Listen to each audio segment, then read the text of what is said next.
नमस्कार, मेरा नाम डॉक्टर निशा भटनागर है। मैं Avia fertility and IVF centre से बोल रही हूँ। Welcome to our YouTube channel.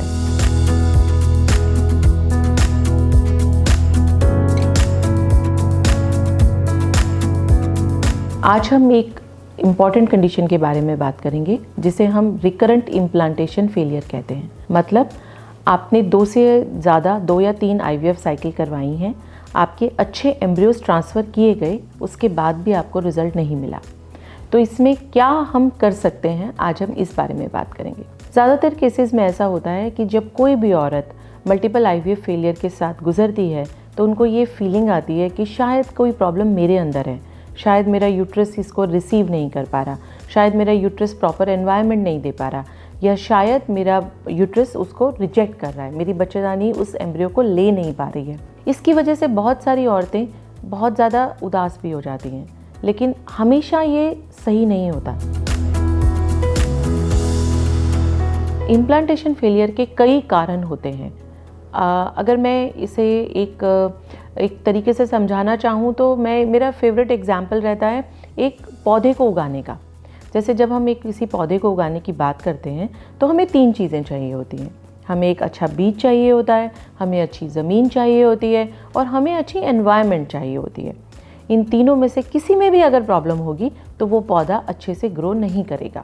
जब हम इम्प्लांटेशन फेलियर की बात करते हैं, हम इसी को 3 भागों में बांट सकते हैं। पहली चीज़, हमारा एम्ब्रियो अच्छा होना चाहिए। दूसरी चीज़, हमारा यूट्रस अच्छा होना चाहिए। और तीसरी चीज़, हमारी एनवायरनमेंट या हमारी बॉडी हेल्दी होनी चाहिए। अब हम इन तीनों के बारे में एक एक करके बात करेंगे। तो सबसे पहले हम एम्ब्रियो के बारे में बात करते हैं। जब कोई भी आपको ये कहता है कि एक अच्छा एम्ब्रियो ट्रांसफ़र किया गया है, तो आपको ये जानने की ज़रूरत है कि वो एम्ब्रियो डे 3 का था कि डे 5 का था। अगर वो एम्ब्रियो डे 3 का था तो आपको नेक्स्ट टाइम डेफिनेटली डे 5 का एम्ब्रियो ट्रांसफ़र करवाना चाहिए। अगर वो डे 5 का था तो आपको ये समझना चाहिए कि जब हम अच्छा एम्ब्रियो डे 5 का कहते हैं तो हम बेसिकली सिर्फ उसके अपीयरेंस के बेसिस पे कहते हैं। मतलब वो अच्छा एक्सपैंड हुआ था, उसका इनर सेल मास अच्छा था, उसके जो बाहर के सेल्स थे वो अच्छे थे, लेकिन वो जेनेटिकली कैसा था इस बारे में हमें कुछ भी नहीं पता होता। तो अगर आपने रिपीट बार ट्रांसफ़र करवाए हैं, अच्छे ब्लास्टोसिस्ट ट्रांसफ़र हुए हैं, लेकिन उसके बाद भी आपको रिजल्ट नहीं मिला, तो सबसे पहले आपको जेनेटिक टेस्टिंग एम्ब्रियो की करवानी चाहिए। हो सकता है एग और स्पर्म जब आपस में मिल रहे हों, स्पेसिफिकली उन लेडीज़ में जिनकी उम्र थोड़ी सी ज़्यादा होती है, तो एम्ब्रियो में कोई जेनेटिक प्रॉब्लम आ रही हो, जिसकी वजह से वो जब तक लैब में था तब तक तो ठीक ग्रो कर रहा था, लेकिन जैसे ही उसको, नेचर हमसे कहीं ज़्यादा स्मार्ट है, जैसे ही उसको एम्ब्रियो में आपके बॉडी में ट्रांसफ़र किया गया, नेचर रिकॉग्नाइज्ड कि ये नॉर्मल नहीं है और वो रिजेक्ट कर दिया गया।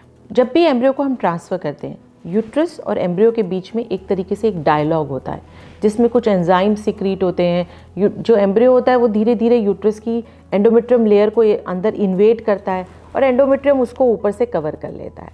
इस प्रोसेस को हम इम्प्लांटेशन कहते हैं।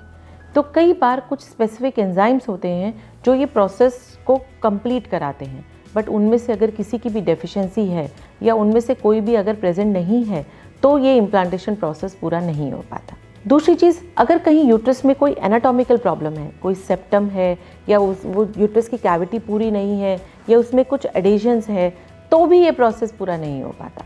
सो जो सबसे सेकंड इम्पॉर्टेंट चीज़ है वो है यूट्रस। यूट्रस को हम 2 तरीके से देखते हैं। पहला है उसका एनाटॉमी, उसकी शेप, उसका अपीयरेंस। दूसरा है उसकी रिसेप्टिविटी। अगर सपोज़ हमने एक छोटा सा प्रोसीजर किया, हिस्ट्रोस्कोपी, जिसमें हमने यूट्रस के अंदर का स्ट्रक्चर देखा, अगर कोई सेप्टम है तो उसको काट करके रिमूव किया, अगर सपोज़ कोई उसके अंदर एडेशंस है तो उसको हमने क्लीन किया, सो ये हमने उसकी रिसेप्टिविटी को ठीक कर दिया। दूसरी चीज़ होती है इम्प्लांटेशन के लिए यूट्रस की विंडो ऑफ इम्प्लांटेशन। यूट्रस एक ऐसा ऑर्गन है जो सिर्फ कुछ समय के लिए रिसेप्टिव रहता है।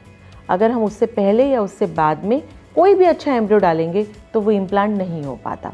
ये विंडो ऑफ इम्प्लांटेशन यूजुअली 19 से 24 दिन के बीच में रहती है। लेकिन अगर आपके बार बार ट्रांसफर्स हुए हैं, अच्छे ब्लास्टोसिस्ट ट्रांसफ़र हुए हैं और फिर भी रिजल्ट नहीं मिला, तो हो सकता है आपकी ये विंडो ऑफ इम्प्लांटेशन कम या ज़्यादा हो।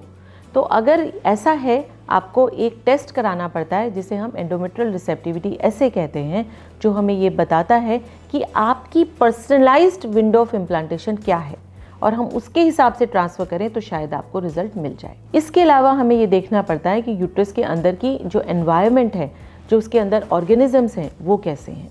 अगर आपको बार बार इन्फेक्शंस हुए हैं तो कई बार ये एनवायरनमेंट ख़राब हो जाती है। एरा के साथ साथ हम एक छोटा सा टेस्ट एलिस कर सकते हैं, जो कि हमें ये बताता है कि विंडो ऑफ इम्प्लांटेशन के साथ साथ अंदर की एनवायरनमेंट कैसी है। ये दोनों चीज़ें कवर होने के बाद आखिरी चीज़ आती है बॉडी। अगर आपकी बॉडी हेल्दी है, अगर आपका ब्लड फ्लो अच्छा है यूट्रस को, कई बार ऐसा होता है कि किसी ऑटो इम्यून डिसऑर्डर की वजह से यूट्रस में एक सॉर्ट ऑफ रिजेक्शन होता है एम्ब्रियो का। इसका मतलब ये है कि ऐसे फैक्टर्स सिक्रीट होते हैं जो कि यूट्रस को, बेबी को इम्प्लांट होकर के ग्रो नहीं करने देते। अगर इम्प्लांटेशन फेलियर इम्यूनोलॉजिक फैक्टर्स की वजह से हो रहा है तो उसको मॉडिफाई करने के लिए भी हम कुछ मेडिसिन और दवाइयाँ देते हैं। कभी कभी ये काम करता है, कभी कभी ये नहीं काम करता है। अगर हमारा बार बार इम्प्लांटेशन फेलियर है और कोई रीज़न नहीं है, सारी चीज़ें ठीक हैं, तो इम्यूनोलॉजिक हेल्प ली जा सकती है। इसके लिए हम आपको कुछ मेडिसिन, कुछ इंजेक्शन, कोई आईवी फ्लूइड्स और कुछ स्टेरॉइड्स ऐड करते हैं। लास्ट केसेस में अगर सब कुछ करने के बाद भी हमें रिजल्ट नहीं मिला तो हमें सरोगेसी पे जाना पड़ता है।